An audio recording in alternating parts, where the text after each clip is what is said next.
नमस्कार, मैं चित्रलेखा स्वागत करती हूँ आपका अपनी आज की क्लास में।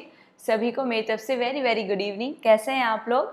मैं आशा करती हूँ कि आप सभी स्वस्थ हैं और आपकी पढ़ाई भी बहुत अच्छी चल रही है।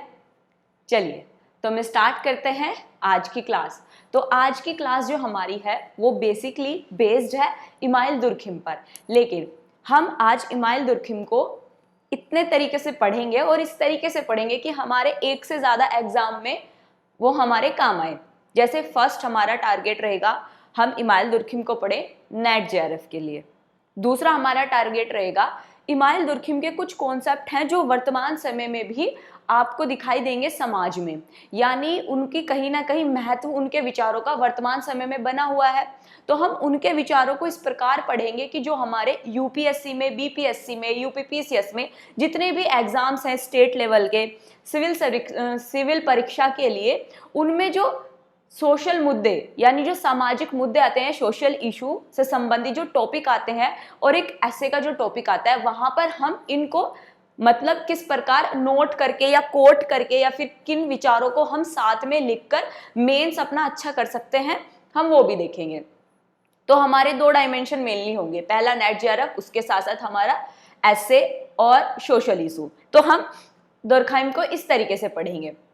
चलिए तो स्टार्ट करते हैं फिर। आज हम दुर्खिम, शायद हो सकता है दुर्खिम को हम एक क्लास में कंप्लीट ना कर पाए, क्योंकि कुछ थिंकर्स ऐसे हैं। सबसे पहले तो जानो 3 थिंकर ऐसे हैं जैसे इमाइल दुर्खिम, कार्ल मार्क्स और मैक्स वेबर। ये वर्तमान समय तक वैलिड है। वैलिड कहने का मतलब मेरा ये है, जो इन्होंने विचारधारा उस समय दी थी, जो इन्होंने विचार अपने उस समय के समाज में दिए थे, वो आज के समय में भी उतने ही महत्वपूर्ण मुद्दे बन रहे हैं और हम इनको कोट करते हैं। तो इसीलिए 3 लोगों को इनको ना क्लासिकल थिंकर कहा जाता है। क्लासिकल थिंकर का मतलब शास्त्रीय थिंकर कहा जाता है। किसे? कार्ल मार्क्स, इमाइल दुर्खिम को और उसके साथ साथ मैक्स वेबर को। वैसे तो इंक्लूड अगस्त कॉम्ट भी किए जाते हैं, बट अगस्त कॉम्ट को मान लिया जाता है कि उन्होंने सबसे पहले समाजशास्त्र को विज्ञान कहा था, कि यह समाजशास्त्र जो है यह सामाजिक यानी समाज का शास्त्र है, समाज का विज्ञान है। लेकिन इसे एक सब्जेक्ट के रूप में स्थापित करने का जो श्रेय जाता है और अलग से एक विभाग बनाना दुनिया में कि एक अलग से सब्जेक्ट होगा समाजशास्त्र, ये श्रेय जाता है इमाइल दुर्खिम को। और इमाइल दुर्खिम समाजशास्त्र के दुनिया के पहले प्रोफेसर बने थे, हेड ऑफ द डिपार्टमेंट बने थे, जब इन्होंने समाजशास्त्र को एक सब्जेक्ट के विषय में स्थापित कराया था। ठीक है, तो हम इमाइल दुर्खिम को अलग अलग तरीके से पढ़ेंगे। तो जैसे इनके कुछ कॉन्सेप्ट हैं, जैसे आत्महत्या का है, इन्होंने धर्म के बारे में कहा, इन्होंने अपराध के बारे में कहा। इन्होंने वर्तमान समय में जैसे हम देखते हैं ना कि हमारे हिंदुस्तान में कई कैटेगरी बन गई है, एक एलीट क्लास बन गई है, फिर एक मध्यम वर्ग, एक निम्न वर्ग, और उनमें भी ना मध्यम वर्ग का कार्य अलग होता है कि भाई स्पेशलाइजेशन इतना ज्यादा हो गया है कि एक कपड़ों का ब्रांड होगा, एक जूतों का ब्रांड होगा, फिर एक खाने का ब्रांड होगा। तो ये एक क्या है, समाज में स्तरीकरण है, समाज स्पेसिफाइक हो गया है, स्पेशलाइजेशन आ गया है, समाज में स्तरीकरण आ गया है।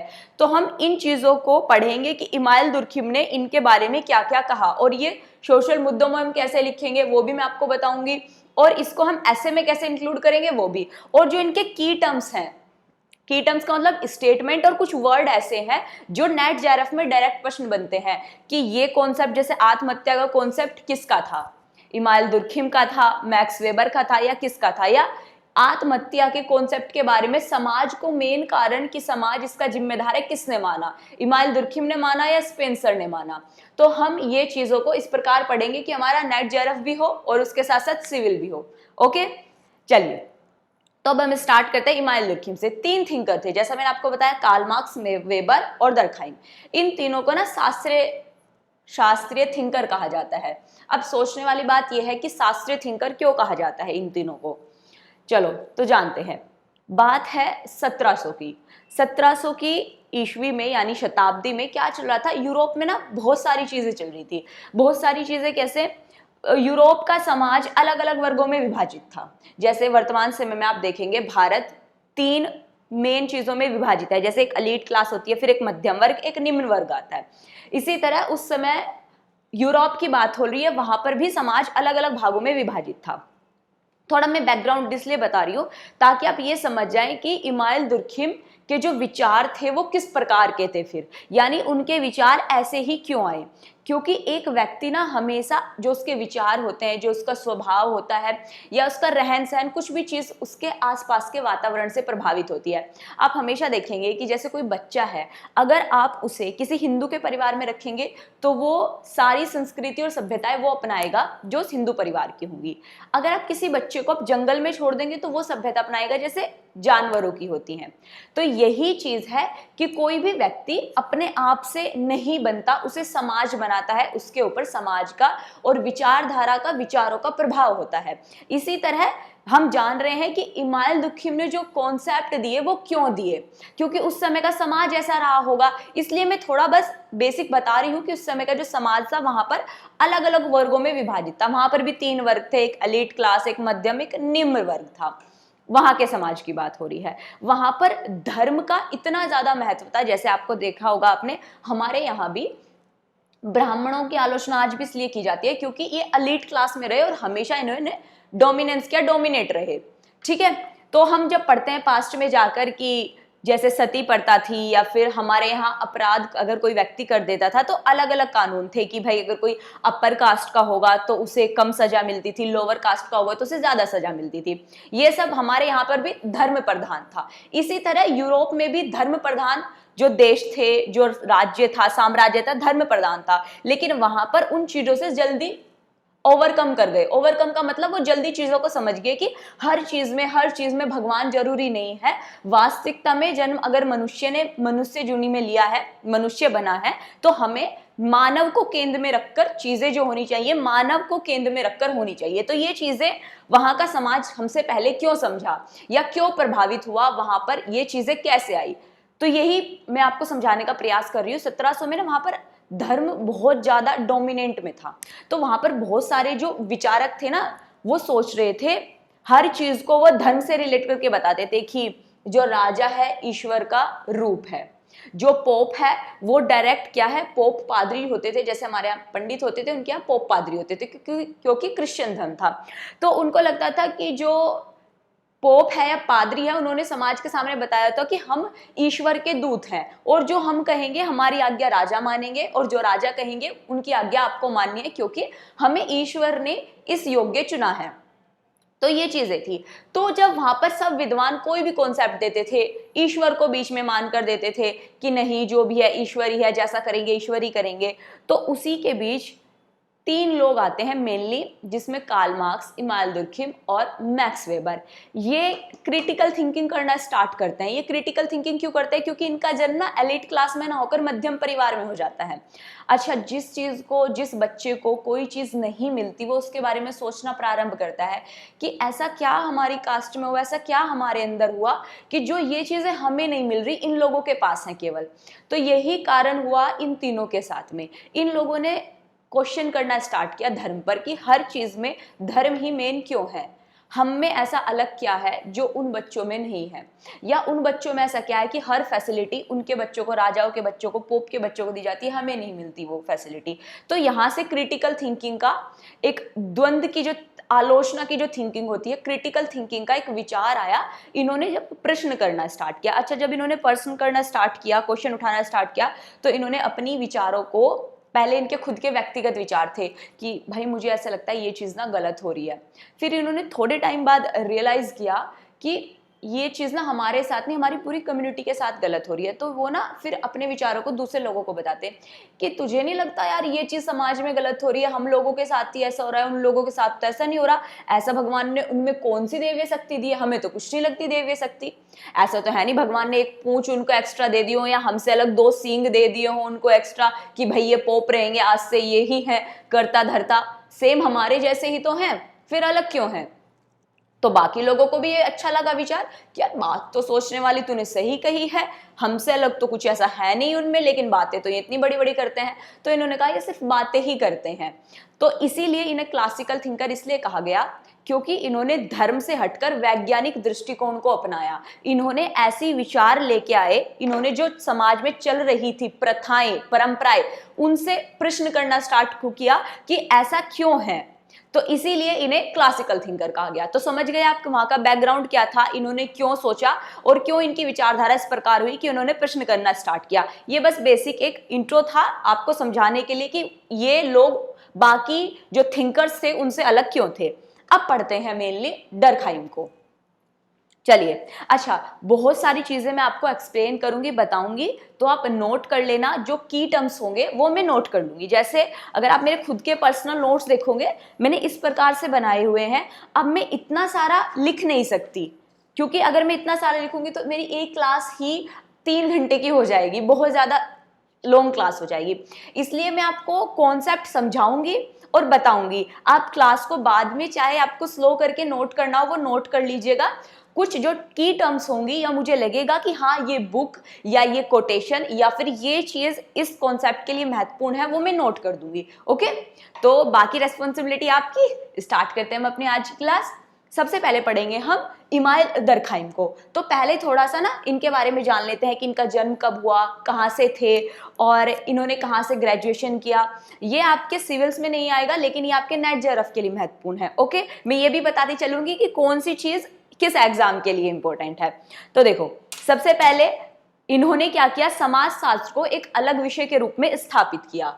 तो अगर मैं इमाइल दुर्खिम के बारे में कीवर्ड्स में लिखूंगी ना, तो मैं पॉइंट्स में लिख दूंगी। मैंने बता दिया कि इन्होंने समाजशास्त्र को यानी सोशियोलॉजी को एक अलग सब्जेक्ट के रूप में स्थापित किया।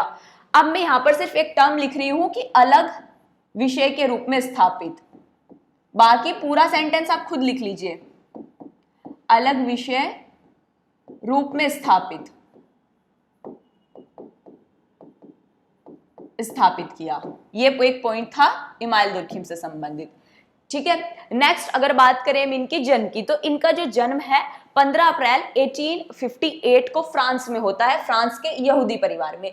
कई बार नेट जेआरएफ में सिर्फ धर्म पूछ लिया जाता है कि इमाइल दुर्खिम किस धर्म से संबंधित थे। तो ध्यान रखना, फ्रांस में जन्म होता है यानी यूरोप में जन्म होता है 1858 में, 15 अप्रैल को। ईयर मेन है जन्म की। अगर बात करें, जन्म लिख लीजिए 15 अप्रैल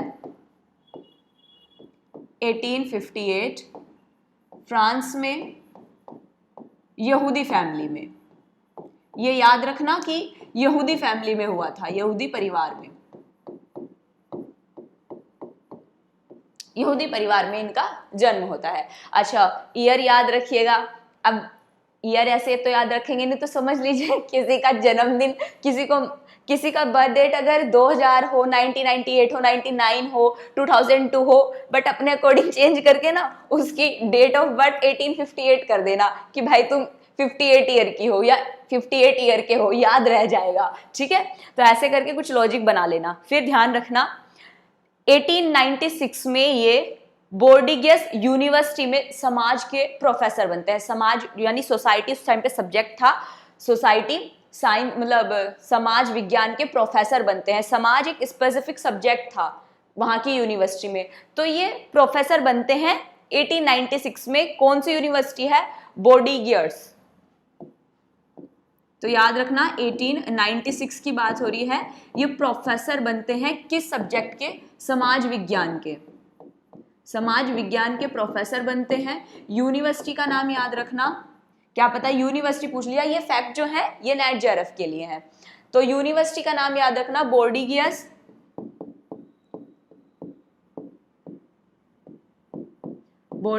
विश्वविद्यालय। ओके, नेक्स्ट एक ईयर आएगा 1913 में। ये महत्वपूर्ण ईयर है। 1913 में ये सोशियोलॉजी के प्रोफेसर बनते हैं, सोशियोलॉजी के प्रोफेसर। ठीक है, नेक्स्ट पॉइंट लिखना है इनके बारे में। 15 नवंबर 1917 यानी 15 नवंबर 1917 को 59 ईयर की एज में इनकी मृत्यु होती है। अच्छा, पैदा भी 15 डेट को हो रही है और डेथ भी 15 नवंबर 1917, 59 ईयर्स की इनकी डेथ हो जाती है यानी मृत्यु, इनकी मृत्यु हो जाती है। ठीक है, तो इनके लिए बच्चों फैक्चुअल था, ये जरूरी था नेट जेआरएफ वालों के लिए। अब जो हम नोट करने जा रहे हैं इससे नेक्स्ट, डर्कहाइम ने जिसमें डॉक्ट्रिन किया, इन्होंने कौन कौन से कॉन्सेप्ट दिए जो वर्तमान समय में भी उतने ही योग्य हैं जितने उस समय में थे, तो हम उनको लिख लेते हैं। वो सिविल्स के लिए भी इंपॉर्टेंट है और जेआरएफ वालों के लिए तो है ही। जेआरएफ वालों में तो डायरेक्ट डॉक्ट्रिन ही पूछ ली जाती है कि डर्कहाइम ने आत्महत्या का कॉन्सेप्ट दिया है या नहीं, या इनमें से किसने आत्महत्या का कॉन्सेप्ट दिया है, या श्रम का विभाजन किसने दिया है, या पूछ लिया जाता है धर्म के प्रकार ये क्या है, तो ये डायरेक्ट पूछ लिया जाता है। तो डर्कहाइम की कुछ इन्होंने कौन कौन से कॉन्सेप्ट दिए वो लिख लीजिए। सबसे पहले लिखिएगा इनका सामाजिक तथ्य, सोशल फैक्ट, सोशल फैक्ट, सामाजिक तथ्य। नेक्स्ट लिखिएगा सुसाइड यानी आत्महत्या।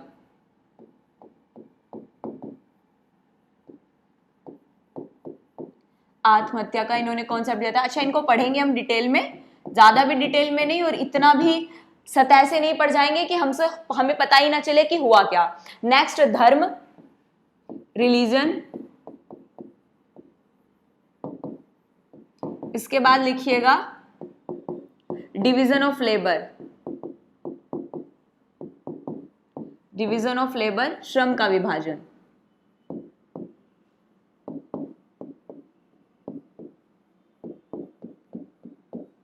श्रम का विभाजन इन्होंने, यानी इस पर भी इन्होंने अपने विचार दिए हैं। इसके साथ साथ ये चार जो इनके कॉन्सेप्ट हैं वो मेन है, इनको हम पढ़ेंगे। अच्छा, जहां से नेट जेआरएफ के लिए प्रश्न बनेंगे तो फैक्चुअल बनेंगे, पूछ लिया जाएगा धर्म पर डर्कहाइम के विचार या फिर डर्कहाइम की बुक। मेंस में जो कोट करने होंगे सिविल्स वालों को, आपको कोट करना होगा कि आत्महत्या के विषय में इस बुक में लिखा गया, या श्रम का जो विभाजन है वो डर्कहाइम ने बताया था, इस बुक में बताया था, और वर्तमान समय में भी हम इस प्रकार देख सकते हैं कि ये चीजें हो रही हैं।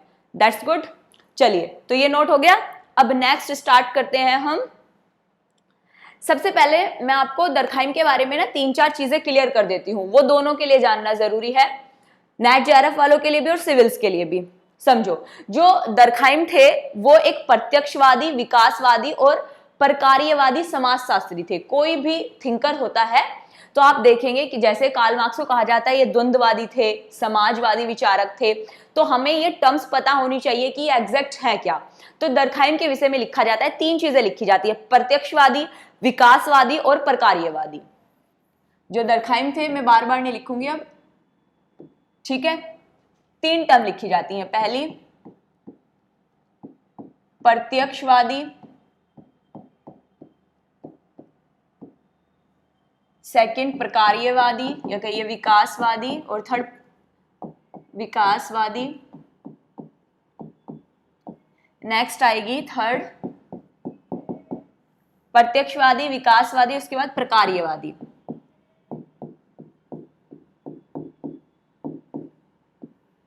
तो एक बार हम जान लेते हैं कि ये क्या है, कि प्रत्यक्षवादी क्या है, विकासवादी क्या है और प्रकार्यवादी क्या है। ओके, कोई डाउट? अभी तक तो होना भी नहीं चाहिए कोई डाउट, अभी तो स्टार्ट किया है।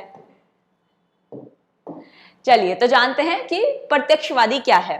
जैसा कि आपको प्रत्यक्ष शब्द से ही समझ में आना चाहिए कि प्रत्यक्ष क्या है, हिंदी वाले जो होंगे उनको समझ में आ जाएगा प्रत्यक्ष क्या है। प्रत्यक्ष का मतलब होता है एक तरीके से जो हमारे सामने हो, प्रत्यक्ष रूप से उपस्थित हो। तो यानी हम प्रत्यक्ष से याद रखना, प्रत्यक्षवादी का मतलब वो होता है उन चीजों को कहते हैं जो यथार्थ में और वास्तविकता में, रियलिटी में हो। जैसे एक होता है हम विजुअलाइज करते हैं, हम अपने मन से कोई चीज सोच लेते हैं, भाई बारिश हो रही है, लगता है आज तो घर पर पकोड़े बने होंगे, ये क्या है, हमारी इमेजिनेशन है, ठीक है। हम फोन करके मम्मी से पूछ ले कि मम्मी आज घर में क्या बनाया, मम्मी ने कहा पकोड़े बनाए हैं, ये फैक्ट है, ये प्रत्यक्ष है कि हाँ भाई आज तो सच में हमने पुष्टि कर ली फोन करके, हमें पता है मम्मी ने बताया है कि पकोड़े बने हैं तो बने हैं। लेकिन जब हम बिना किसी को कुछ पूछे या बिना कुछ जाने अपने ही मन में सोच लेते थे कि अरे क्या पता हो सकता है घर पे ऐसा हुआ हो, वो क्या था, इमेजिनेशन थी, वो प्रत्यक्ष नहीं था, क्योंकि उसे हम प्रमाणित नहीं कर सकते। हमने प्रमाणित कर दिया, मम्मी से फोन करके पूछ लिया घर पे पकोड़े बने हैं, उन्होंने कहा हाँ बने हैं, तो ये सत्य है, ये प्रत्यक्ष है, यथार्थ है। तो अब ये बात थी आपको समझाने के लिए पकौड़ वाली। अब यहाँ पर आ जाएंगे हम सोशियोलॉजी के प्रोस्पेक्टिव से, जो समाज में जिन तथ्यों की हम पुष्टि कर सकें, जिन चीजों को हम फैक्चुअली और वास्तविक रूप से देख सके, हाँ हाँ ये चीजें हैं। अगर मैं बात करूं धर्म की, अगर मैं देखूं एक फंक्शन तो वो होगा धर्म का कि हम सुबह मंदिर जाते हैं, पूजा करते हैं, शिव जी को जल चढ़ाते हैं। ये क्या है? ये धर्म के कर्म कांड है कि हम किस तरीके से पूजा पद्धति है हमारी। अगर मैं दूसरा पहलू देखूं धर्म का, कि समाज में दरखाइम ने जब रिसर्च की, उन्होंने पाया कि जो लोग धार्मिक होते हैं, स्पिरिचुअल होते हैं, वो आत्महत्या कम करते हैं। ये समाज पर प्रभाव है धर्म का। तो ये उन्होंने प्रत्यक्ष रूप से देखा। कैसे? उन्होंने जब सुसाइड जो लोग करते थे उन पर रिसर्च की, उन्होंने 26,000 से ज्यादा लोगों जो सुसाइड कर चुके थे उन पर रिसर्च की, और तब कहा कि भाई जो लोग स्पिरिचुअल होते हैं वो आत्महत्या कम करते हैं। तो ये फैक्ट है, ये प्रत्यक्ष रूप से प्रमाणित है। ये क्या होगा? प्रत्यक्षवादी। तो ध्यान रखना, जिसमें यथार्थ का मतलब होता है जो चीज वास्तव में हो, वास्तविकता को महत्व दिया जाता हो, जिसका प्रत्यक्ष रूप से निरीक्षण परीक्षण कर सके, वो प्रत्यक्षवाद होगा। तो इसको लिखना, जिसमें यथार्थता या वास्तविकता पर महत्व हो या बल दिया जाए, वास्तविकता पर महत्व हो या बल दिया जाए, वह जिसका प्रत्यक्ष रूप से, प्रत्यक्ष निरीक्षण परीक्षण किया जा सके, निरीक्षण परीक्षण किया जा सके। ओके माय डियर फ्रेंड्स, समझ गए कि क्या है प्रत्यक्षवाद या प्रत्यक्षवादी? के किन्हें कहेंगे?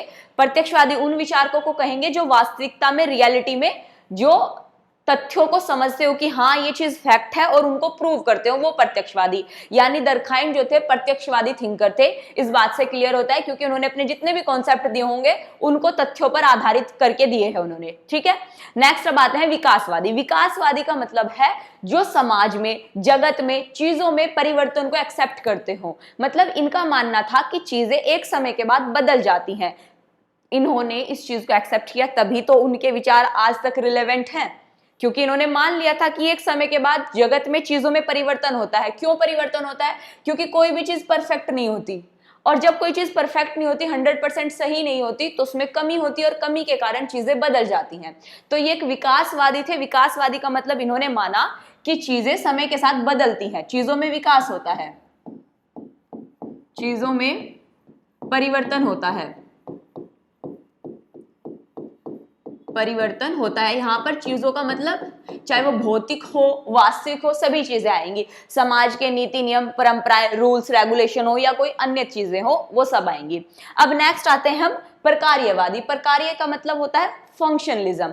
फंक्शनलिज्म का मतलब समाज में जितने भी अंग है ना समाज के, समाज कैसे बनता है? जैसे मैंने आपको कल बताया, समाज में एक राजनीतिक का बॉक्स बनाया था, एक धर्म का बॉक्स बनाया, एक परिवार का, एक आर्थिक स्थिति का, मैंने छोटे छोटे बॉक्स बनाए थे। तो जो ये क्या है? ये समाज के अंग है, पार्ट है एक समाज के। तो प्रकार्यवाद का मतलब होता है कि जब ये अंग अपना पॉजिटिव रूप से कार्य करे समाज के लिए, यानी उसका पॉजिटिव जो पक्ष होगा कि भाई धर्म की पॉजिटिव चीजें समाज पर क्या है, राजनीति की पॉजिटिव चीजें समाज में क्या है, आर्थिक व्यवस्था की पॉजिटिव चीजें, यहां पर विशेषतः पॉजिटिव चीजों पर ध्यान दिया जाता है, वो कहलाएगा हमारा क्या? प्रकार्यवादी। की जो ये छोटे छोटे पार्ट्स हैं, जब समाज के अंगों का पॉजिटिव सकारात्मक जो रूप होता है वो समाज के लिए अच्छा हो, वही कहलाता है हमारा क्या?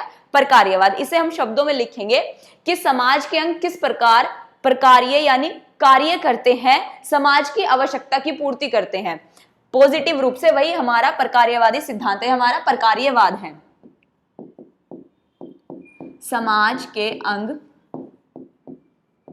समाज के अंग समाज की आवश्यकता पूर्ति के लिए, समाज की आवश्यकता, समाज की आवश्यकता पूर्ति के लिए जिस प्रकार्य या जिस रूप से कार्य करते हैं, जिस रूप से कार्य करते हैं वही कहलाता है हमारा प्रकार्यवाद। ये तीन टर्म्स आपकी क्लियर हो गई। ये तीन टर्म्स में एग्जैक्ट आपसे स्टेटमेंट पूछ लेगा कि प्रत्यक्षवादी क्या है या विकासवादी क्या है, प्रकार्यवादी, दोनों के लिए महत्वपूर्ण है। ठीक है, तो ये आपको पता होना चाहिए। चलिए नेक्स्ट चलते हैं। अब हम सबसे पहले आते हैं दुर्खाइम का जो सोशियोलॉजिकल प्रिंसिपल था, सोशियोलॉजिकल सिद्धांत क्या था, थोड़ा उसको जान लेते हैं। ठीक है, तो सबसे पहले दुर्खाइम ने सामाजिक सिद्धांत की अवधारणा, यानी उन्होंने जो अपनी सोशियोलॉजिकल प्रिंसिपल दिया था वो अपनी बुक में दिया था, रूल्स ऑफ सोशियोलॉजिकल मेथड। उसमें विस्तार से बताया था इन्होंने कि उनकी विचारधारा किस प्रकार की है। तो उनकी बुक का नाम कोट करो, रूल्स ऑफ सोशियोलॉजिकल मेथड, सामाजिक समाजशास्त्रीय सिद्धांत की विचारधारा। नोट करिए, पहले हेडिंग डालिए, हेडिंग का नाम लिखिए दुर्खाइम का समाजशास्त्रीय सिद्धांत। हेडिंग डालिए दुर्खाइम का समाजशास्त्रीय सिद्धांत, प्रिंसिपल ऑफ सोशियोलॉजिकल थ्योरी, सिद्धांत। अब फर्स्ट पॉइंट डालिए कि दुर्खाइम की बुक है, दुर्खाइम ने अपनी बुक, दुर्खाइम ने डॉट डॉट करके लिख लियो अपनी book rules of sociological method, rules of sociological methods,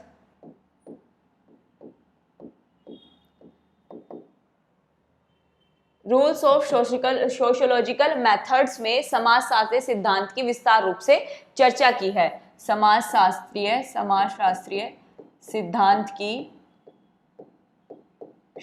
की विस्तार रूप से चर्चा की है। ये नोट कर लीजिए। नेट जेआरएफ में आपसे डायरेक्ट बुक पूछ ली जाएगी और मेंस में अगर आप दुर्खाइम के बारे में या फिर उनसे रिलेटेड कुछ चीजों के बारे में लिख रहे हैं तो आपको ये बुक कोट करनी होगी कि किस बुक में, या फिर ये बुक जो है उनके द्वारा, इन थिंकर के द्वारा लिखी गई है। तो ये दोनों पक्षों के लिए महत्वपूर्ण है। उसके बाद चलिए, दुर्खाइम ने सामाजिक तथ्य का विचार, मैंने जैसे लिखवाया था आपको चार कॉन्सेप्ट सबसे पहले कि सामाजिक तथ्य, धर्म, डिवीजन ऑफ लेबर और आत्महत्या, चार कॉन्सेप्ट बताए थे आपको। उनमें से जो उनका पहला उनका विचार है सामाजिक तथ्य, जिसे कहते हैं सोशल फैक्ट, उनका जो विचार था वो हर्बर्ट स्पेंसर के द्वारा व्यक्तिवादी विचारों से बिल्कुल भिन्न था। अब देखो यहां पर हमें पता चलता है कि हर्बर्ट स्पेंसर ने भी सामाजिक तथ्य के बारे में लिखा है, लेकिन सामाजिक तथ्य के बारे में जो उन्होंने लिखा है, हर्बर्ट स्पेंसर का विचार अलग था और डर्खाइम का विचार सामाजिक तथ्यों को लेकर अलग था। तो अब हम सबसे पहले पॉइंट नोट करेंगे, यानी हम एक हेडिंग डालेंगे, फर्स्ट हेडिंग सामाजिक तथ्य। पहले मैं आपको समझा देती हूं कि सामाजिक तथ्य क्या है, उसके बाद में बताऊंगी इसमें दो विचारधारा, एक डर्खाइम की और एक हर्बर्ट स्पेंसर की। ठीक है, देखो अब पढ़ते हैं इसमें पहले कि सामाजिक तथ्य क्या है। समाज से तो समझ में आ रहा है आपको, सामाजिक यानी सोशल। तथ्य का मतलब होता है फैक्ट। फैक्ट इंग्लिश में हो गया, बात तो वही हुई, इसको कहते हैं हम एक तरीके से फैक्ट। फैक्ट वह है, तथ्य वह है जिसका निरीक्षण परीक्षण किया जा सके, जिसका निरीक्षण परीक्षण किया जा सके, परीक्षण किया जा सके। जैसे मैंने अभी वो पकोड़े वाला एग्जाम्पल दिया था ना, सेम उसी तरीके से हम जिस चीज को समाज में साबित कर दे कि हाँ ये चीज ऐसे है, वही तथ्य है। जैसे अगर साइंस में अगर आप देखेंगे, साइंस में क्या होता है कि अगर हमें पानी की फुल फॉर्म लिखनी हो, मतलब केमिकल अगर उसका फॉर्मूला लिखना हो, हम लिखते हैं H2O। अगर हम हाइड्रोजन को और ऑक्सीजन को मिलाते हैं तो पानी बनता है। ऐसा तो नहीं होगा कि हाइड्रोजन को और ऑक्सीजन को मिलाने पर मखनी दाल बन गई, बनता तो पानी है ना। इसी तरह जो समाजशास्त्री थे, इन लोगों ने समाजशास्त्र को एक विज्ञान के रूप में जब कहा कि ये भी एक विज्ञान है, तो इन्होंने कहा समाज के भी अपने कुछ फैक्ट होते हैं, अपने कुछ नियम और रेगुलेशन होते हैं। अगर हम उनका अध्ययन करें और उनको हम साबित करें कि हाँ ये चीज ऐसे है, तो समझ जाइएगा कि यह भी एक विज्ञान है। तो तथ्यों का, सामाजिक तथ्यों का मतलब ही वही होता है, समाज के वे फैक्ट या वे तथ्य जिनका निरीक्षण और परीक्षण किया जा सके, इतना सा कॉन्सेप्ट है। अब इसमें हम जाने कि डर्खाइम ने क्या कहा सामाजिक तथ्यों के बारे में और हर्बर्ट स्पेंसर ने क्या कहा। दो आएंगे विचारक, एक आएंगे डर्खाइम दुखी लिख रही हूं मैं दरखाइम को, समझ जाना। एक हर्बर्ट स्पेंसर, हर्बर्ट स्पेंसर, इन दोनों के सामाजिक तथ्यों में विचार अब अलग अलग होंगे, ठीक है। अब देखो, सबसे पहले हर्बर्ट स्पेंसर ने क्या कहा। जो दरखाइम के विचार थे हर्बर्ट स्पेंसर से अलग थे। हर्बर्ट स्पेंसर द्वारा दिए गए व्यक्तिवादी विचारों से बिल्कुल भिन्न थे। व्यक्तिवादी विचार का मतलब हर्बर्ट स्पेंसर ने अपने सामाजिक तथ्यों में मेन अगर किसी चीज को जगह दी है वो व्यक्तिवाद को यानी व्यक्ति को दी है। उनका कहने का मतलब ये था हर्बर्ट स्पेंसर का कि समाज में जितनी भी घटनाएं हो रही हैं, समाज में जितने भी तथ्य हैं, उनका मेन कारण क्या है, मानव है, एक व्यक्ति है। जबकि दरखाइम का कहना था कि नहीं, व्यक्ति मेन नहीं है। सामाजिक तथ्यों के लिए, समाज में कोई भी घटना हो रही है, किसी भी चीज के लिए जो मेन है वो समाज है। व्यक्ति समाज से बना है, ना कि व्यक्ति से समाज बना है। तो दरखाइम ने मेन माना है सोसाइटी को। उनके लिए समाज जरूरी था, उनके लिए हर विचारधारा में जो मेन रहेगा वो समाज रहेगा। नेक्स्ट बढ़ते हैं। उनका मत था जितनी भी सामाजिक क्रियाएं हैं उनका विश्लेषण सामाजिक संदर्भ के अधीन ही किया जाना चाहिए। किनका कहना था ये कहना था दरखाइम का कि समाज में जितनी भी सामाजिक क्रियाएं हैं, प्रक्रियाएं हैं, उनका विश्लेषण जो एनालिसिस होगा वो किसके द्वारा, समाज को मेन मानकर होना चाहिए। इसलिए व्यक्ति या मनोविज्ञान को आधार मानकर जो समाजशास्त्रीय अध्ययन किए जाते हैं वह हमेशा अवैज्ञानिक माने जाते हैं। मतलब जब इन्होंने सब्जेक्ट के रूप में उसे स्थापित किया तो इन्होंने कहा कि समाज मेन है और समाज को अगर हम केंद्र में रखकर जितनी भी समाज में क्रियाएं प्रक्रियाएं हो रही हैं उनका अध्ययन करेंगे वो हमारी क्या होंगी, सामाजिक तथ्य होंगे। हर्बर्ट स्पेंसर ने कहा था व्यक्ति को। तो मैं यहाँ पर एक शब्द लिख रही हूं, इन्होंने केंद्र में सामाजिक तथ्यों के लिए केंद्र में व्यक्तिवाद को माना, व्यक्तिवाद या व्यक्तिवादी को माना व्यक्तिवाद। इनके केंद्र में समाज था, केंद्र में जो था समाज था, ठीक है। अब मैं एक बार पूरा पैराग्राफ पढ़ रही हूं, आप उसे एज इट इज नोट कर लीजिए। दो टर्म्स जो जरूरी थे वो मैंने आपको बता दिया, अब इसको आप लिख लीजिए। लिखिए, दरखाइम ने समाजशास्त्रीय सिद्धांत की अवधारणा, दरखाइम ने समाजशास्त्रीय सिद्धांत की अवधारणा अपनी पुस्तक रूल्स ऑफ सोशियोलॉजिकल मेथड्स में विस्तार से दी गई है। यानी जिन्होंने समाजशास्त्र की जो अवधारणाएं दी हैं अपनी इस बुक में बताया है। नेक्स्ट, दुर्खाइम के सामाजिक तथ्य का विचार यानी सोशल फैक्ट जो है, ये विचार हर्बर्ट स्पेंसर, इनसे हर्बर्ट स्पेंसर द्वारा दिए गए व्यक्तिवादी विचारों से बिल्कुल भिन्न था। यानी दोनों के विचार अलग थे सामाजिक तथ्यों को लेकर। हर्बर्ट स्पेंसर से विचार अलग था दरखाइम का। उनका मत था, उनका किनका, दरखाइम का मत था कि समाज में जितनी भी क्रियाएं होती हैं, उनका मत था समाज में जितनी भी क्रियाएं होती हैं उनका विश्लेषण सामाजिक संदर्भ के अधीन ही किया जाना चाहिए। उनका मत था कि जितनी भी क्रियाएं समाज में होती हैं उनका विश्लेषण समाज के संदर्भ के अधीन ही होना चाहिए। अर्थात सामाजिक क्रियाओं को समझने का आधार समाज है, इसलिए व्यक्ति या मनोविज्ञान क्रियाओं को समझने का आधार, इसलिए व्यक्ति या मनोविज्ञान क्रियाओं को समझने का आधार समाज है। इसलिए मनोविज्ञान या व्यक्ति को आधार मानकर, इसलिए व्यक्ति या मनोविज्ञान को आधार मानकर जो समाजशास्त्रीय अध्ययन किए जाते हैं वह हमेशा अवैज्ञानिक माने जाते हैं। इनका कहने का मतलब ये था दरखाइम का कि मेन जो है समाज है, जो व्यक्ति को मेन मानकर अध्ययन करेगा, चाहे वो मनोवैज्ञानिक हो चाहे समाजशास्त्री हो, वो अवैज्ञानिक माना जाएगा, यानी वो साइंटिफिक नहीं माना जाएगा। ठीक है, चलिए अब नेक्स्ट लिखिए, दरखाइम ने समाजशास्त्र को सामाजिक तथ्यों का अध्ययन बताया, वह सामाजिक तथ्यों को वस्तुओं की तरह समझने पर बल दिया। इनका ये स्टेटमेंट मतलब ये है, लिख लीजिए, ये डायरेक्ट पूछा जा सकता है। दरखाइम ने समाजशास्त्र को सामाजिक तथ्यों का अध्ययन बताया। मैं लिख देती हूं इसको। दरखाइम ने सोशियोलॉजी को, समाजशास्त्र को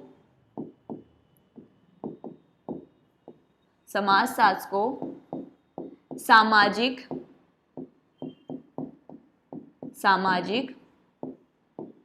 तथ्यों,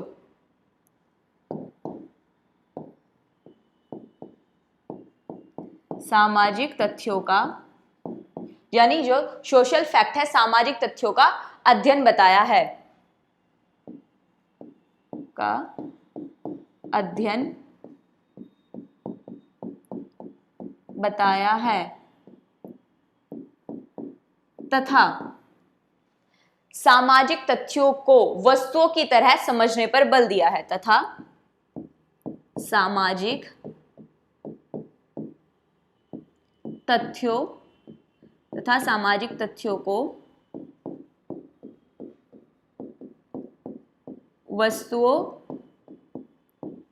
की तरह समझने पर बल दिया, समझने पर बल दिया है। उनका कहने का मतलब ये था कि जितनी भी क्रियाएं प्रक्रियाएं हो रही हैं, हम उन्हें ये ना माने कि भाई ये तो एक नेचुरल प्रक्रिया है समाज में, हम उन्हें एक सब्जेक्ट माने, एक वस्तु माने। अगर हम सब्जेक्ट या वस्तु मानेंगे तो हम उस पर अच्छी तरह सोच पाएंगे। उनका कहने का मतलब ये था। ठीक है, चलिए अब इतना हो गया आपको सामाजिक तथ्य, इनमें डिफरेंस पता चल गया हर्बर्ट स्पेंसर का और डर्कहाइम का। अब हम मेनली लिख लेते हैं कि वास्तव में सामाजिक तथ्य क्या है और सामाजिक तथ्य का विश्लेषण किस प्रकार किया जाता है।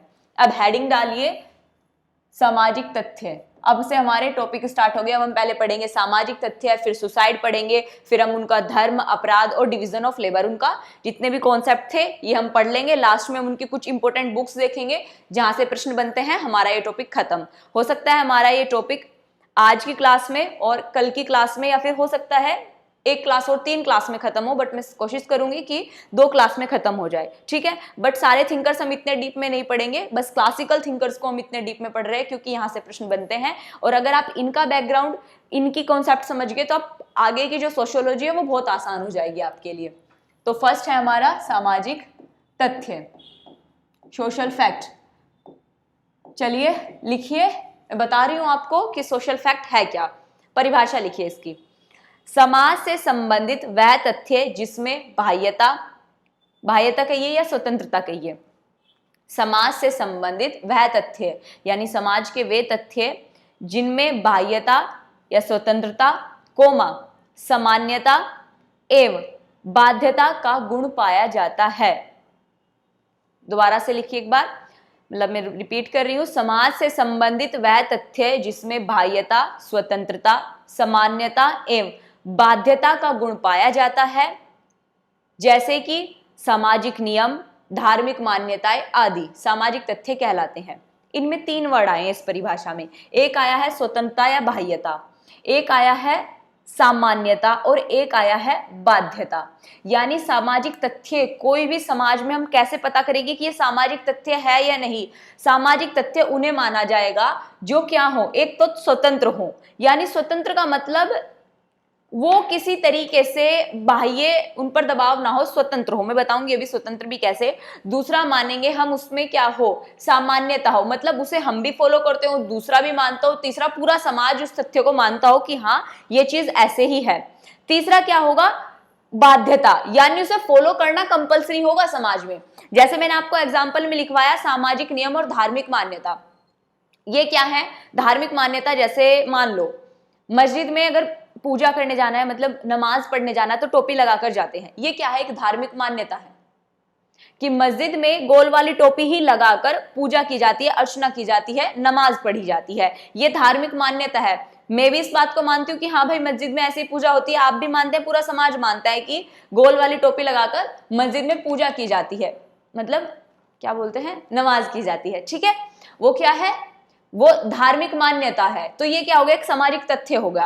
अब मान लो सामाजिक नियम है। सामाजिक नियम कैसे, बच्चों को, हम लोगों को बचपन से हमारे पेरेंट्स क्या सिखाते हैं कि झूठ नहीं बोलना चाहिए, गाली नहीं देनी चाहिए। तो हमें बचपन से ये सिखाया जाता है कि हाथ जोड़ के नमस्ते करनी चाहिए। ये क्या है, ये सामाजिक नियम है, जिसे हम भी मानते हैं, आप भी मानते हैं, पूरा समाज मानता है। ये बाध्य भी है कि सभी को फॉलो करना है। ऐसा तो नहीं होगा कि बुजुर्ग आदमी आ रहे हैं और हम देखकर उन्हें सीधा गाली दे देते हैं, हम देखकर प्रणाम ही करते हैं ना, क्यों? क्योंकि ये सामाजिक नियम है, और ये सामाजिक नियम है, प्रणाम करना, दूसरों को सम्मान देना, ये ही सामाजिक तथ्य है। क्यों? क्योंकि ये बाध्यता है, क्योंकि हमें करना है, कोई दबाव नहीं है, स्वतंत्र है, सबको मानना है, तो यूनिवर्सल है, सामान्यतः समाज में स्थापित है, यही सामाजिक तथ्य है। ओके, चलिए, अब दुर्खाइम के अनुसार सामाजिक तथ्यों का विश्लेषण निम्नलिखित विशेषताओं के आधार पर किया जाता है। यानी सामाजिक तथ्यों को हम कैसे विश्लेषण करेंगे, एनालिसिस करेंगे। अब लिखो, दुर्खाइम के अनुसार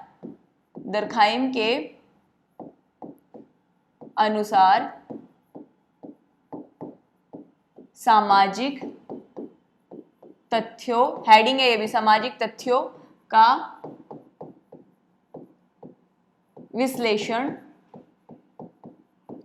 किस प्रकार छोड़िए, इस पे लिख लिए, निम्नलिखित प्रकार से किया जाता है। विश्लेषण निम्नलिखित प्रकार से किया जाता है।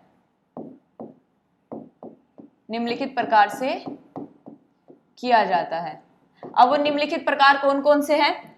सबसे पहले लिखिए स्वतंत्रता, या फिर कहिए बाह्यपन। स्वतंत्रता कहिए या फिर बाह्यपन।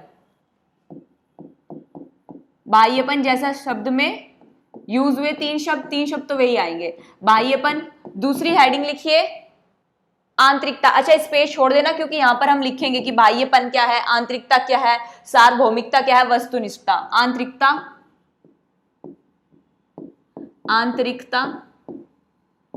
सार्वभौमिकता। नेक्स्ट लिखिएगा सार्वभौमिकता, और उसके बाद लास्ट अंतिम लिखिएगा वस्तुनिष्ठता। यानी एक सामाजिक तथ्यों का जब एनालिसिस करेंगे, विश्लेषण करेंगे, तो ये चारों चीज हम उसमें देखेंगे कि उसमें बाह्यपन क्या है, आंतरिकता होनी चाहिए, बाह्यपन होना चाहिए, सार्वभौमिकता होनी चाहिए, और वस्तुनिष्ठता होनी चाहिए, वस्तुनिष्ठता होनी चाहिए। अच्छा, अब कुछ स्टूडेंट करेंगे कमेंट कि मैम पीपीटी में करा दीजिए, तो देखिए पीपीटी में बिल्कुल नहीं होगा। अपनी थोड़ी कलम चलाइए और दिमाग चलाइए। अगर आप अपने हाथ से नोट्स बनाएंगे तभी आपको चीजें याद होंगी, पीपीटी से याद नहीं होंगी। तो सोशियोलॉजी विषय है, नेट जेआरएफ दिसंबर वाला क्वालिफाई करना है, तो हाथों का थोड़ा इस्तेमाल करें और दिमाग का, इसलिए थोड़ी मेहनत करें। मैं भी प्रॉपर लिख रही हूँ यहाँ पर, मुझे तो डबल लिखना पड़ता है, पहले नोट्स बनाती हूँ फिर यहाँ पर लिखती हूँ। उठाने के लिए तो मैं प्रॉपर बुक लेके आ सकती हूँ, समझा सकती हूँ, लिख लीजिए, बुक फॉलो कर लीजिए। अगर किसी को बुक भी पढ़नी हो कि मैम बुक बता दीजिए, तो मुझे कमेंट कर देना कमेंट बॉक्स में, मैं आपको बुक बता दूंगी जहां से आप पढ़ सकते हैं। ओके, चलिए, वैसे बुक में सब कुछ लिखा हुआ ही तो है, मेन तो कॉन्सेप्ट समझने का खेल है कि हाँ ये चीजें ऐसे हैं। चलिए, तो सबसे पहले लिखिए बाह्यपन क्या है। बाह्यपन सामाजिक तथ्य मनुष्य के बाहर रहता है। जो सामाजिक तथ्य है वो एक मनुष्य में न रहकर मनुष्य से बाहर है, तथा मनुष्य के बाहर रहते हुए भी उसके विचारों को प्रभावित करता है। विचारों को प्रभावित करता है, जैसे कि हमें पता है मंदिर में जब हम जाते हैं सुबह सुबह, तो हम चप्पल लेकर अंदर नहीं जा सकते, तो वो व्यक्तिगत हमारा तो है नहीं, बाह्य है व्यक्ति से तो, लेकिन हमारे विचारों को तो प्रभावित कर रहा है। हमें पता है मंदिर में चप्पल लेकर नहीं जानी, हमारे विचारों को प्रभावित किया किस विचार ने कि मंदिर में चप्पल लेकर नहीं जानी, जबकि ये रूल हमने नहीं बनाया, सदियों से चलता आ रहा है। यानी एक व्यक्ति से तो ऊपर है, लेकिन फिर भी हमारे विचारों को प्रभावित कर रहा है। तो लिखिए जरा, सामाजिक तथ्य मनुष्य से बाहर है, यानी सोशल फैक्ट मनुष्य से बाहर है, मनुष्य से बाहर, बट फिर भी उसके विचारों को प्रभावित करता है, उसके विचारों को प्रभावित करता है, उसके विचारों को प्रभावित करता है। ये हो गया। दूसरा लिखिए आंतरिकता। आंतरिकता का मतलब है सामाजिक तथ्य मनुष्य के बाहर भले ही रहता हो, सिंपल सी बात है, बाहर ही है, सामाजिक तथ्य मनुष्य के बाहर भले ही रहता हो, परंतु यह आंतरिक रूप से भी प्रभावित करता है। बाह्य रूप से तो प्रभावित करता ही है, बाह्य रूप से का मतलब अगर हम कहेंगे कि हमें चप्पल लेके मंदिर में जाना है तो पंडित जी की चप्पल वहीं से ही आएगी गूंजती हुई लट अलग से कि कैसे आ सकते हो मंदिर में चप्पल लेकर। लेकिन हमें आंतरिक रूप से प्रभावित कैसे करेगा, हमें भी अंदर से पता है कि हमें मंदिर में चप्पल लेकर नहीं जानी। हमें लगता है कि कहीं पाप लग जाएगा, कुछ ऐसा हो जाएगा, कुछ गलत हो जाएगा, तो ये हमें आंतरिक रूप से भी प्रभावित करता है। तो ध्यान रखिए, सामाजिक तथ्य मनुष्य के बाहर भले ही रहता हो परंतु उसे बाह्य रूप से तो बाह्यपन में प्रभावित करेगा और आंतरिक रूप से भी प्रभावित करता है, जो आंतरिकता में आएगा। मनुष्य को आंतरिक रूप से प्रभावित, आंतरिक रूप से प्रभावित करता है, प्रभावित करता है। अब चलिए जानते हैं सार्वभौमिकता। सार्वभौमिकता का मतलब यूनिवर्सल हो, कोई भी सामाजिक तथ्य से सब मानते हो, ठीक है। सब का मतलब यहाँ समाज की बात हो रही है। अब ऐसा तो है नहीं कि भाई हम लोग तो क्या करते हैं, जैसे हिंदू धर्म के बहुत से लोग मांस वर्जित मानते हैं, मांस नहीं खाना चाहिए, लेकिन एक वर्ग ऐसा भी है जो हिंदुओं में भी है, दूसरे समाज में भी है, जो खाना पसंद करते हैं, वो मानते हैं कि नहीं ऐसा नहीं है, ठीक है। तो यूनिवर्सल का मतलब ये नहीं कि एक एक आदमी उस चीज को मानेगा, समाज की बात हो रही है कि एक बड़ा वर्ग, एक समूह जिस चीज को मानता हो वो होगा। एक व्यक्तिवादी सोच ना होकर एक समूह की जो सोच हो, एक समूह की जो विचारधारा हो, एक तरीके से वहां जो चीजें मानी जाती हो वही क्या होगा, सामाजिक तथ्य होगा। ओके, तो सार्वभौमिकता में लिखिए, दुर्खिम के अनुसार सामाजिक तथ्यों का स्वरूप जो होता है वो सार्वभौमिक होता है। सोशल फैक्ट का स्वरूप यूनिवर्सल या फिर सार्वभौमिक होता है, सार्वभौमिक होता है। सामाजिक तथ्यों का जो स्वरूप होता है वो सार्वभौमिक होता है, अर्थात सभी व्यक्ति की चेतना अवस्था में समान रूप से प्रभावित करता है। यानी अगर मुझे पता है मंदिर में चप्पल पहन के नहीं जानी, तो मेरे भाई को और बाकी लोगों को भी पता है कि मंदिर में चप्पल पहनकर नहीं जानी, ठीक है। इनका कहने का मतलब है अर्थात सभी व्यक्ति की जो चेतना होती है, सोचने समझने की जो क्षमता होती है, सभी व्यक्ति की चेतना अवस्था को प्रभावित करता है। ओके, चलिए समझ में आया। एग्जाम्पल जो मैं बताती हूँ ना, चप्पल वगैरह ये वाले लिख लिया करो, एग्जाम में मत कोट कराना ये वाले, लेकिन करके भी आ सकते हैं, ऐसा कुछ गलत नहीं है, लेकिन बस ये आपको ना चीजें याद कराने में थोड़ा आसानी रहेगी। अच्छा, मतलब कहने का मतलब वहां पर अच्छे थोड़े एग्जाम्पल लिख के लेके आना कि जैसे हमें बड़ों को प्रणाम करना चाहिए, हमारा सामाजिक नियम है इस प्रकार का, चप्पल गाली वाला, ये मतलब पकोड़े वाला, ये मैं आपको समझाने के लिए बताती हूँ, ठीक है। ताकि आप ये थोड़े ना ऐसे, हमारी ये यूथ जो जनरेशन है ना ये इसकी है, तो मैं जो एग्जाम्पल उठाती हूँ इस प्रकार के, ताकि हम जल्दी कनेक्ट कर पाए, हाँ समझ पाए, हाँ ये चीज सही है, ताकि बोरिंग ना लगे चीजें। ओके, चलिए नेक्स्ट लिखिए वस्तुनिष्ठता। वस्तुनिष्ठता अगर आपने एथिक्स पढ़ी होगी तो वहां पर भी पढ़ते हैं आप, वस्तुनिष्ठता क्या होती है।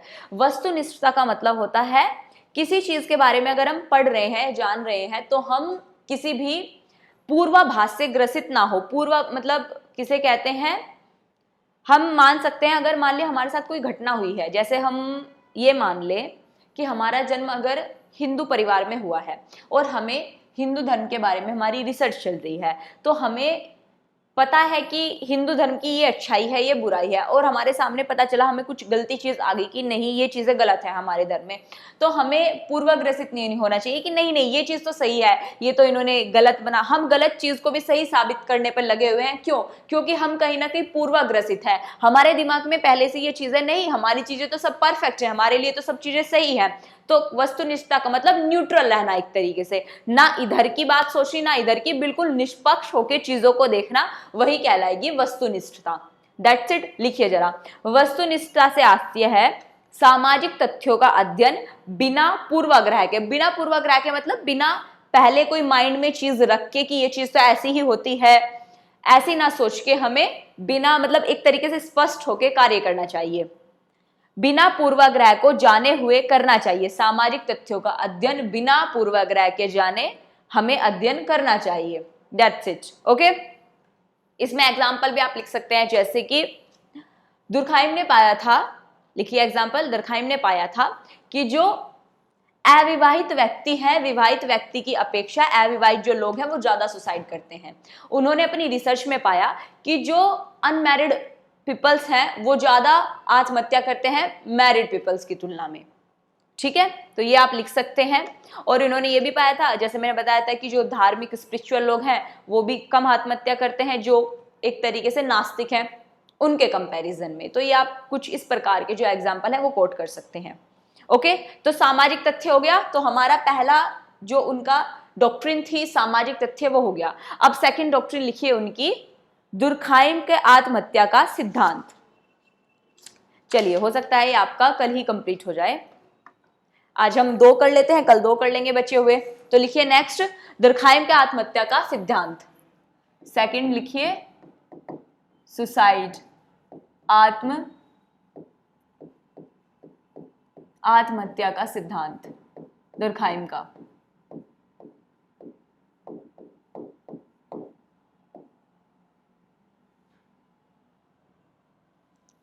ठीक है, चलिए अब थोड़ा इसको समझ लेते हैं कि उन्होंने क्या कहा। जैसे कि मैंने बताया आपको, दुर्खाइम ने मेन माना व्यक्ति और समाज में समाज को। उन्होंने हमेशा समाज को मेन माना और वो ना एक पॉजिटिव थिंकर थे, क्योंकि प्रकार्यवादी थिंकर थे। प्रकार्यवादी का मतलब पॉजिटिव। वो हमेशा अगर समाज के बारे में, किसी समाज के किसी अंग के बारे में कुछ भी चीजें लिखेंगे ना, तो हमेशा पॉजिटिव लिखेंगे, हमेशा पॉजिटिव लिखेंगे। वो हमेशा सही चीजें बताएंगे कि समाज की अच्छी अच्छी ये चीजें थी। समाज में अगर धर्म है तो उसके सिर्फ पॉजिटिव पक्ष को दर्शाएंगे कि नहीं, धर्म से सुसाइड कम हो रहा है, धर्म से ये नैतिकता आती है समाज में। वो कभी भी नेगेटिव पक्ष को नहीं दिखाएंगे। वो अगर बताएंगे कि अपराध को, तो अपराध की भी वो अच्छाई बताएंगे कि समाज में अपराध होना क्यों जरूरी है। ठीक है, तो यहाँ पर इनका ये था कि आत्महत्या का उन्होंने कारण माना था। जैसे मनोवैज्ञानिक मान रहे थे उस टाइम पर, जब इनकी विचारधारा वहां चल रही थी, ये पढ़ाई कर रहे थे, तो वहां पर ना लेबर वर्ग बहुत दुखी था। लेबर वर्ग दुखी क्यों था? क्योंकि जो बुर्जुआ वर्ग था वो डोमिनेट कर गए थे, व्यापारी हो गए थे। अब वो न्यूनतम मजदूरी देते थे, बहुत गंदी बस्तियां थी यूरोप में, गरीबी थी, भुखमरी थी, तो वहां का जो लेबर वर्ग था वो दुखी था, पीड़ित था। अब जब दरखाइम उन चीजों को देखते थे तो एनालिसिस करते थे कि ये चीजें ऐसे क्यों हो रही हैं, लोग सुसाइड कर रहे हैं। अब वो सोचा कि सुसाइड, लोग मानते थे सुसाइड इसलिए क्योंकि भाई ये व्यक्ति ना अपनी विचारधारा से, अपने ही थॉट से दुखी था। दरखाइम ने पाया नहीं, ये अपने विचारों से दुखित नहीं था, ये ना समाज के कारण, समाज ने जो रूल्स और रेगुलेशन बनाए और इस प्रकार से कि समाज के डर के कारण ये इसने ना आत्महत्या की। तो उन्होंने कहीं ना कहीं आत्महत्या का जो कारण माना वो व्यक्तिवादी ना मानकर इन्होंने समाज को ही माना कि जो व्यक्ति आत्महत्या करता है उसकी आत्महत्या के पीछे एक पक्ष जो है समाज भी शामिल है। ओके, तो ध्यान रखिएगा इसको कि मेन आत्महत्या में भी उन्होंने समाज को ही मेन माना। चलिए लिखिए, दुर्खाइम ने आत्महत्या को एक व्यक्तिगत घटना माना। घटना तो इन्होंने व्यक्तिगत ही माना कि हाँ व्यक्तिगत है, बट जिसके कारण के लिए आवश्यक है, यानी व्यक्तिगत घटना तो है कि भाई वो आत्महत्या करेगा, लेकिन उसे उत्प्रेरित करने का कार्य कौन कर रहा है? समाज कर रहा है, जिसका कारण आवश्यक रूप से सामाजिक होते हैं। तो ध्यान रखना, दरखाइम ने आत्महत्या को, दरखाइम की बात हो रही है, दरखाइम ने आत्महत्या को व्यक्तिगत माना,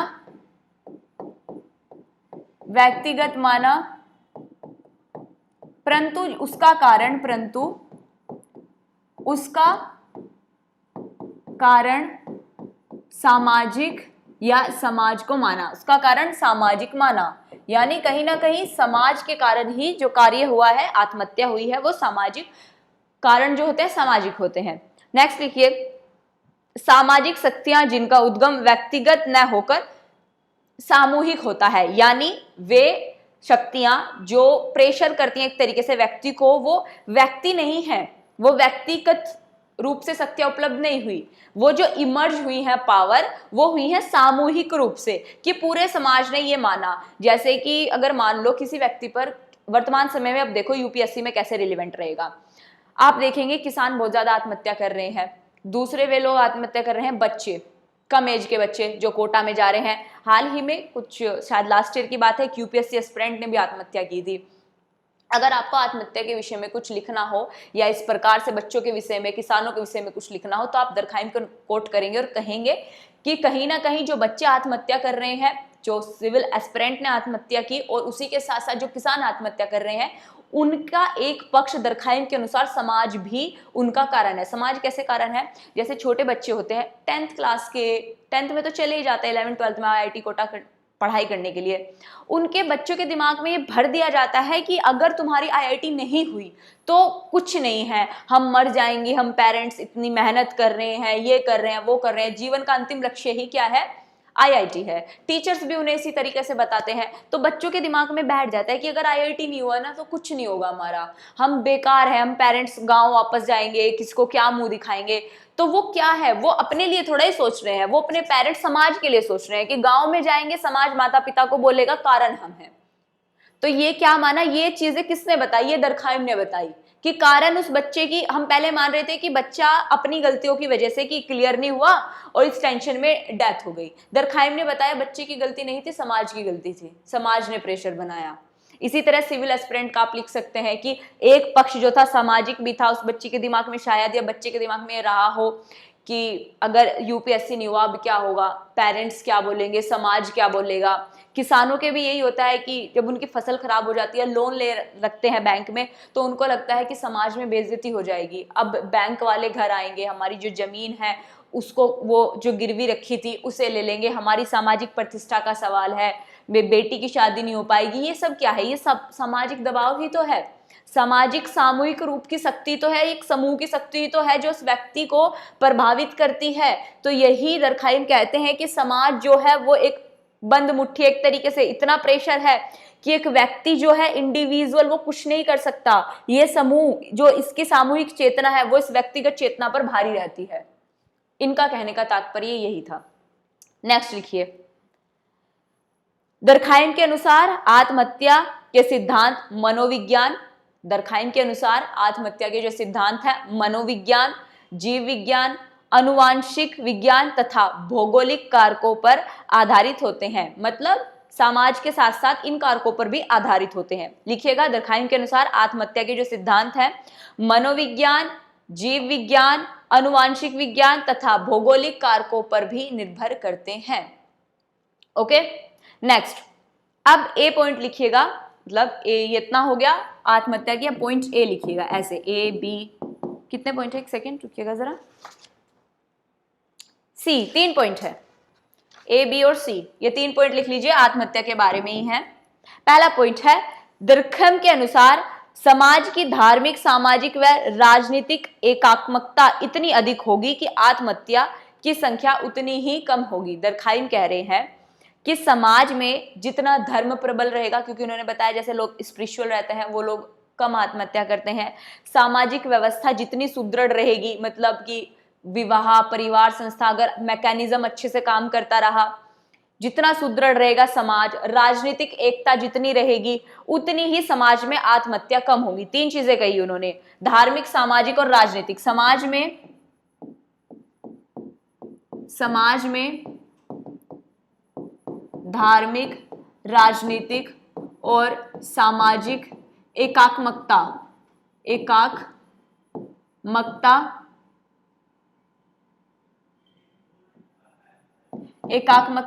जितना अधिक होगा, सुसाइड रेट उतना ही कम होगा। ओके, नेक्स्ट लिखो, आत्महत्या सामाजिक क्षीण व्यवस्था का परिणाम होती है। उन्होंने कहा कि जो आत्महत्या है जो बच्चे कर रहे हैं, अगर वो ये सोच के कर रहे हैं कि अब गांव जाएंगे, अब गांव में चले गए तो बेइज्जती हो जाएगी, लेकिन उनका कहने का मतलब ये है कि अगर वही बच्चा अपने परिवार में रहता और परिवार में रहने के बाद वो पेरेंट्स से बात करता कि भाई ऐसे ऐसे हो रहा है, तो पेरेंट्स उसको मना कर देते। उसका कहने का मतलब ये है कि अलगाव की भावना में जब समाज से अलग हो जाता है ना बच्चा, जब समाज से वो बातें एक्सप्रेस नहीं कर पा रहा, उन्होंने बताया कि हाँ समाज रीजन था कि समाज की ये चीजें चल रही हैं, लेकिन वो समाज की चीजें आत्महत्या जब कर रहा है जब समाज से छीण है, समाज से क्या है, अलग है, इंडिविजुअल, मतलब अकेला रह रहा है, अकेले ये चीजें सोच रहा है, समाज का प्रेशर ले रहा है, तब जाके आत्महत्या कर रहा है।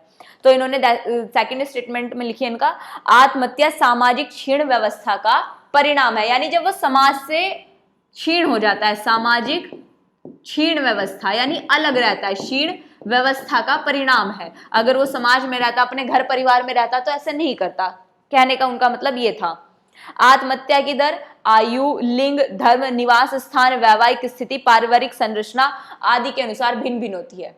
किन किन चीजों के अनुसार? लिंग, धर्म कि भाई पुरुष है या मेल है, फीमेल है, धर्म है, जन्म स्थान कहाँ है उसका, जन्म स्थान कहाँ है, वैवाहिक स्थिति है या अवैवाहिक है, वैवाहिक स्थिति कैसी है, इनके अनुसार अलग अलग होती हैं, भिन्न भिन्न होती हैं। आत्महत्या की जो दर है इनके अनुसार अलग अलग होती है। नेक्स्ट लिखिएगा, एक अंतिम बचा है सी पॉइंट। आत्महत्या का संबंध किसी व्यक्ति से नहीं अपितु पूरे समाज से होता है। सुसाइड का संबंध, आत्महत्या का संबंध किसी समाज से नहीं अपितु पूरे, किसी व्यक्ति से नहीं, सॉरी व्यक्ति आएगा, किसी व्यक्ति से नहीं अपितु पूरे समाज से होता है। ठीक है, गुड। चलिए, तो जो आज की क्लास थी हमारी यहीं तक थी। आज हमने दो कॉन्सेप्ट जाने, डर्कहाइम के पहला जाना कि सामाजिक तथ्य क्या है, कंपैरिजन कर लिया हर्बर्ट स्पेंसर से। दूसरा जाना कि आत्महत्या क्या है और क्या क्या फैक्टर होते हैं। तो हमारे दो उनकी डॉक्ट्रिन हो गई, बेसिक कुछ मैंने फैक्ट भी लिखवा दिए। कल की क्लास में हम थोड़ा प्रकार्यवाद को जानेंगे, धर्म को जानेंगे और उनके जो कुछ कॉन्सेप्ट हैं धर्म को लेकर, अपराध को लेकर, लेबर ऑफ डिवीजन को लेकर, और लास्ट में कुछ बुक्स। हो सकता है कल 1.5 आवर की क्लास हो, बट कल हम डर्कहाइम कंप्लीट कर लेंगे। Okay, thank you very much class को इतना सपोर्ट करने के लिए, अपना इतना समय देने के लिए, अपनी इतनी शिद्दत से क्लास को देखने के लिए। Thank you very much. मिलते हैं कल, तब तक के लिए धन्यवाद। स्वस्थ रहिए, मस्त रहिए और अपनी पढ़ाई करते रहिए। चलिए, बाय बाय, टेक केयर।